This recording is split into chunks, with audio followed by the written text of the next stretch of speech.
Shabbat Shalom de nuevo, ¿cómo están? Bendito es nuestro eterno Dios que nos ha dado la instrucción, nos ha dado su palabra, nos ha dado la Torá. ¿Cuántos son bendecidos todos los días con su palabra? ¿Son muchos los que son bendecidos? Todos, todos.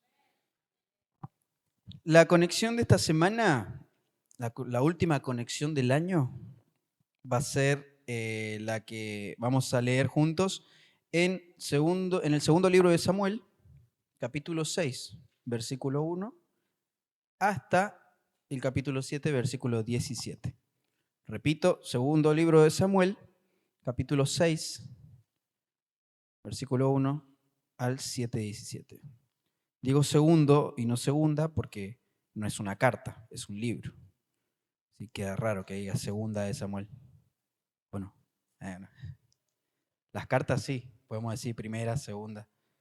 Pero los libros, el libro de Reyes, Samuel, decimos primero, segundo. Crónicas también. Cuando lleguen, me avisan y leemos juntos. ¿Llegaron? Qué alegría que estén acá. Dice así. Nuevamente, David reunió a los 30.000 hombres selectos de Israel. David, con todas las tropas que le acompañaban, se dispusieron a partir desde Baalei Yehudá para traer desde allí el arca de Elohim, que fue llamado el nombre de Yahvé de los ejércitos entronado sobre los querubines. Nombre, ¿eh? Versículo 3. Colocaron el arca de Elohim sobre un carro nuevo que jamás fue utilizado para ningún propósito mundano y lo transportaron desde la casa de Abinadab en Givá, desde ahí. Uzá y Agío, hijos de Abinadab, guiaban el carro nuevo. Tomaron el carro con el arca de Elohim de la casa de Abinadab, que estaba en Givá. Agío marchaba delante del arca. David y todo Israel se alegraron ante Yahvé con todo tipo de instrumentos musicales de madera de ciprés, arpas, liras, panderetas, castañuelas y platillos. Cuando llegaron al lugar de la trilla de Najón, Usa extendió la mano hacia el arca de Elohim y la agarró, porque se había soltado los vacunos que la transportaban. El Eterno se enojó con Usa. Elohim lo castigó por el error. Uzá murió allí junto al arca de Elohim. David estaba disgustado consigo mismo porque Yahvé infligió una brecha contra Uzá quitándole la vida. A aquel lugar le puso el nombre de Peretz Uzá, que significa brecha de Uzá, que es su nombre hasta este día.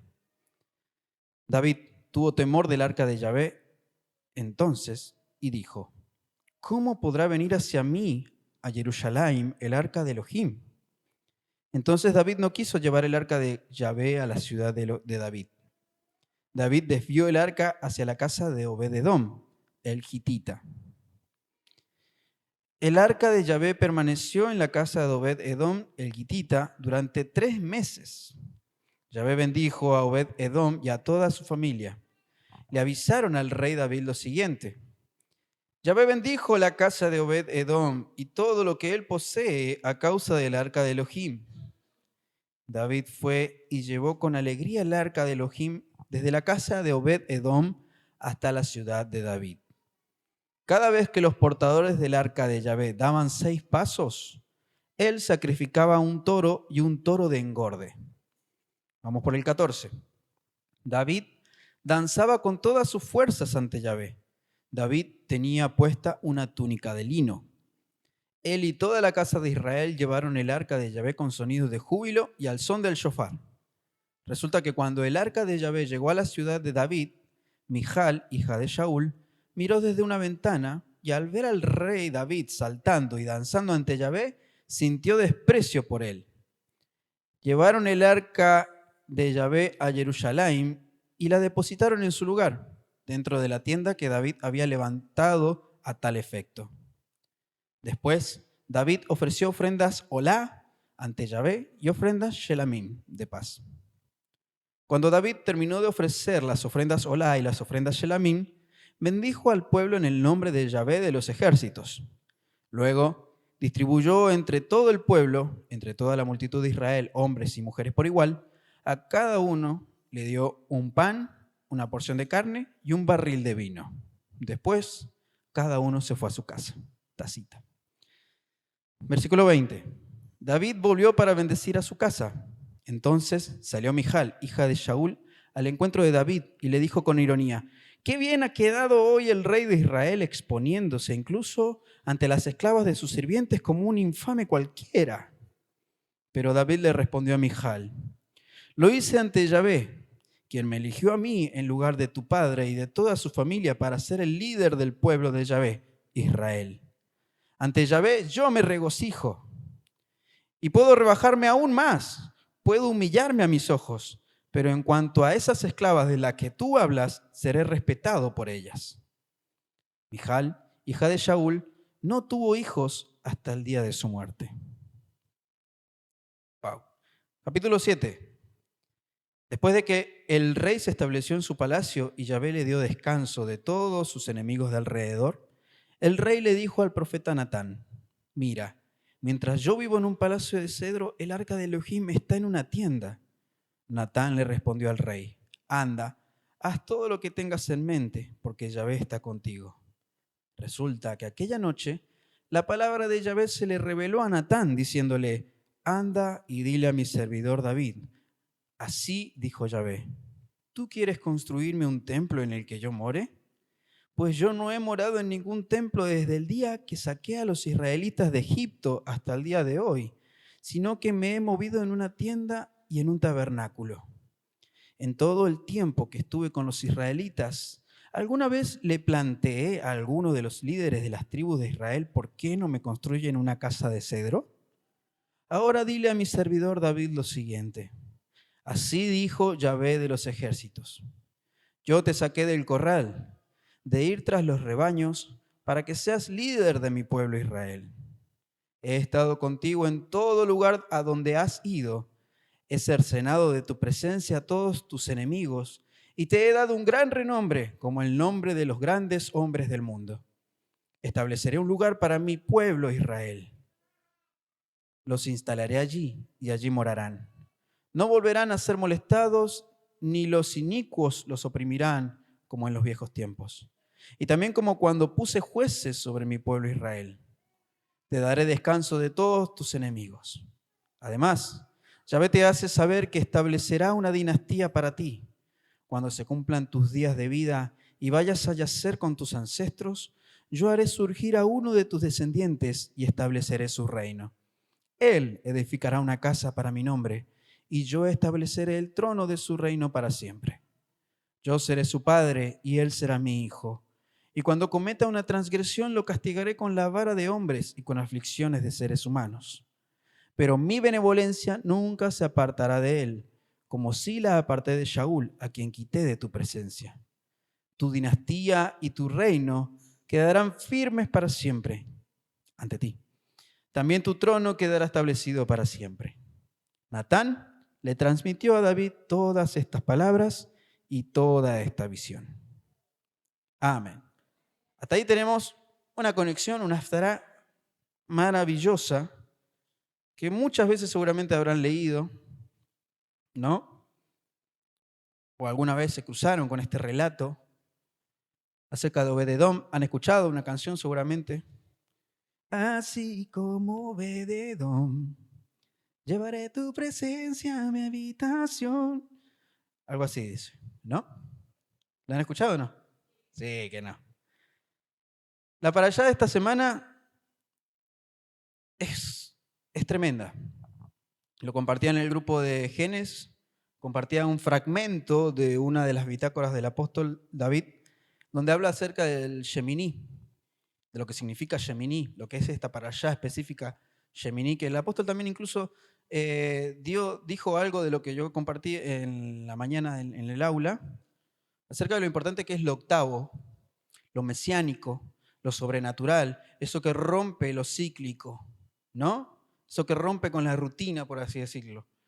La parashá de esta semana describe la ceremonia de consagración del Mishkan. No es no es moco de pavo. Nada más ni nada menos describe la ceremonia de la consagración del Mishkan, ¿sí? Se le da inicio, se inaugura el tabernáculo. La Haftará describe ahora también, ¿no?, en conexión con la parashá que vimos, describe el arribo del arca a Jerusalén, ¿cierto? ¿Qué vemos en la parashá? Si nos ponemos a contar acerca de todo lo que hemos visto en la parashá, vamos a hacer como un resumen súper largo, porque vemos que empieza primero con la consagración, como dije, la inauguración, donde la presencia del Eterno se manifiesta en el medio del pueblo de Israel, cuando consume la ofrenda que se le preparó, ¿no?, para esa primera ofrenda, ese primer sacrificio que se establece para que la presencia del Eterno empiece a morar en el pueblo. Ahí se inicia todo el proceso, el trabajo de los Kohanim, de los sacerdotes, ese trabajo diario que ya lo hemos descrito en las semanas anteriores, ¿sí? Que todo el tiempo tenía que estar la luz encendida, el fuego tenía que estar ardiendo constantemente, los sacrificios tenían que hacerse en la mañana, en la tarde y en el anochecer, ¿sí?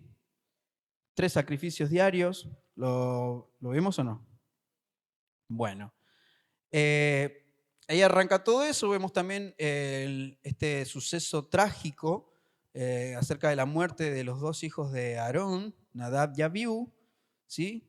Personas que, según los sabios, eran muy santas, eran muy consagradas, no eran personas en sí malvadas, sino que lo que los llevó a esa situación, a esa consecuencia, ¿no?, fue una mala intención en su obrar, más que nada.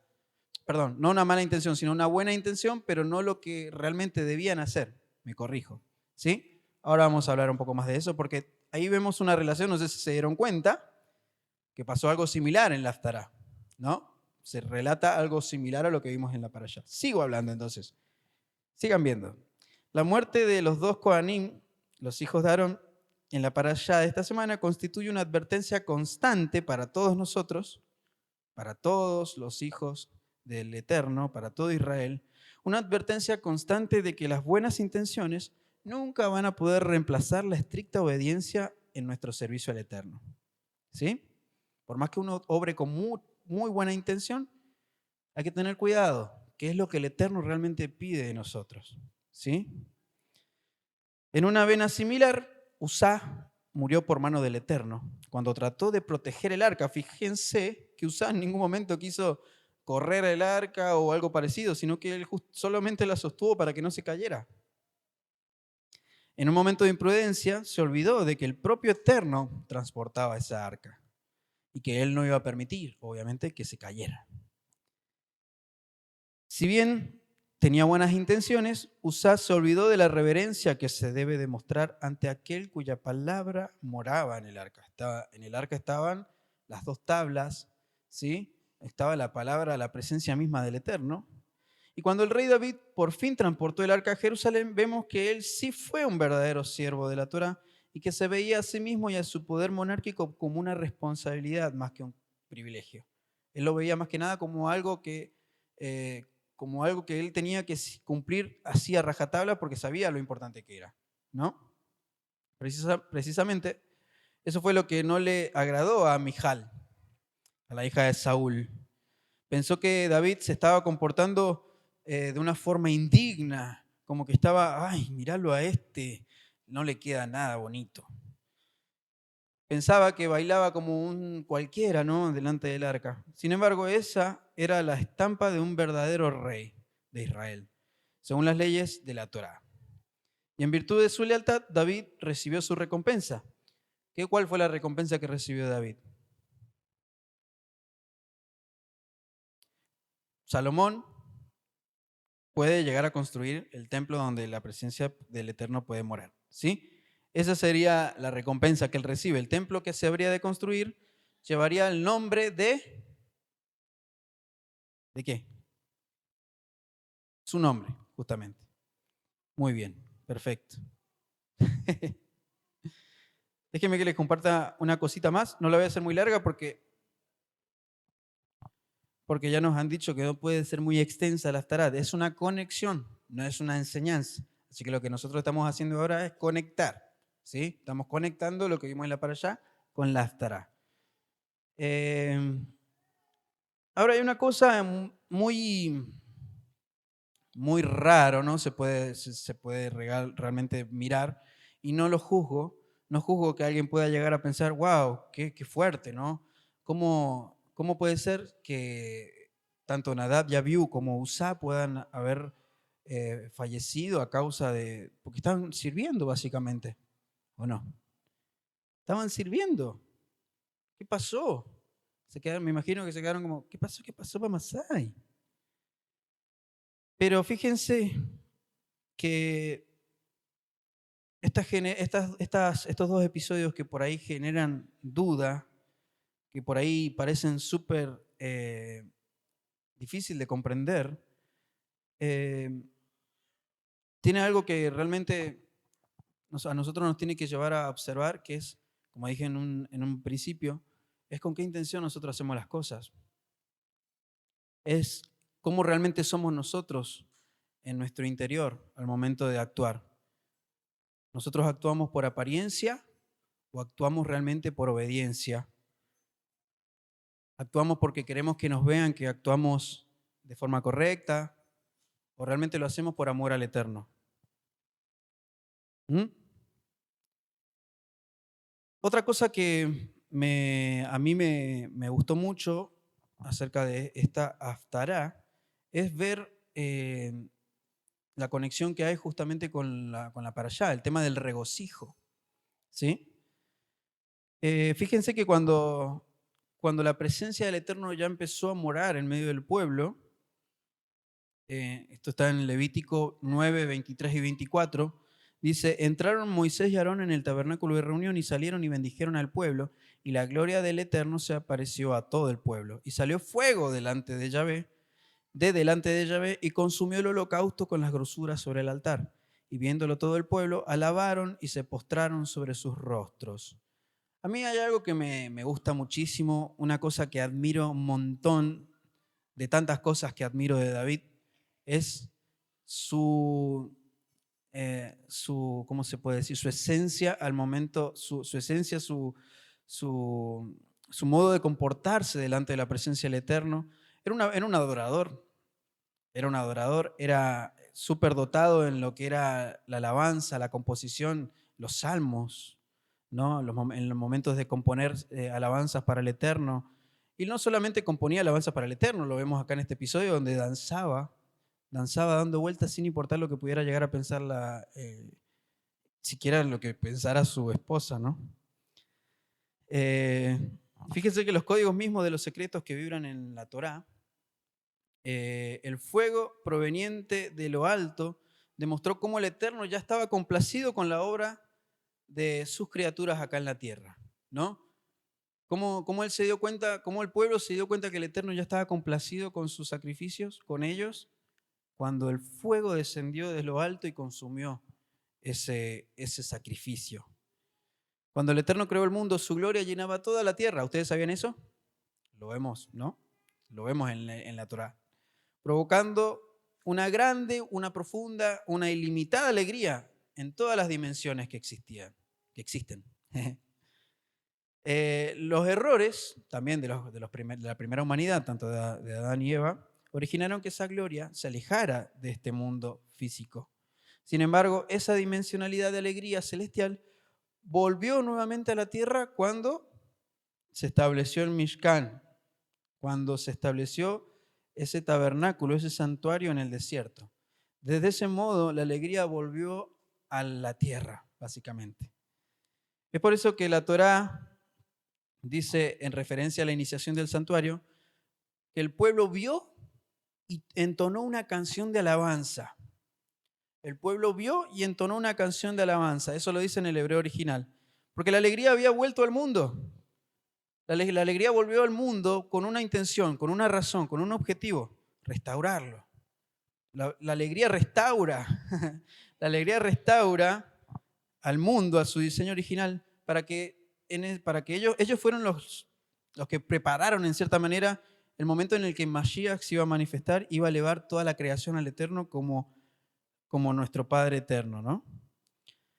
Con esto aprendemos que la tristeza, si tenemos alegría, tenemos su contraparte, que la tristeza es la falta del Eterno, básicamente. Es la falta de Yahvé. Es la falta de su presencia en el interior de la persona humana, cuando esta persona no cumple su propósito y no cumple su misión. Por eso nosotros tenemos que aceptar que la función de cada ser humano es atraer la gloria de Dios sobre nosotros mismos y desde nosotros hacer que donde nos movamos pueda fluir una alegría permanente, un regocijo permanente. Y David lo entendía perfectamente esto. David lo entendía perfectamente. Fíjense que muy prudente, con mucho temor, con mucha reverencia, porque eso es otra cosa que hay que tener en cuenta. Porque me van a decir, ay, he visto en YouTube un montón de iglesias que se ve una alegría inmensa, no sé cómo la ven porque las luces están todas apagadas, pero se ve una alegría inmensa y a veces se comete el error de tratar de confundir la alegría verdadera con algo momentáneo, con algo efímero, con algo que se va cuando se prenden las luces o cuando se sale de la puerta hacia afuera, ¿no?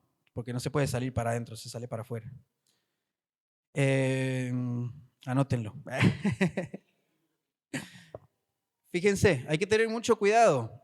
Hay que tener mucho cuidado porque uno puede tener muy buena intención, pero para uno asegurarse de que las cosas que va a hacer al momento de servir al Eterno es correcto, todos los días se asegura de conocer al Eterno. ¿Cómo? Con su instrucción. Cuando uno se asegura de todos los días conocerlo a través de esto, a través de su palabra, es la única forma de conocerlo.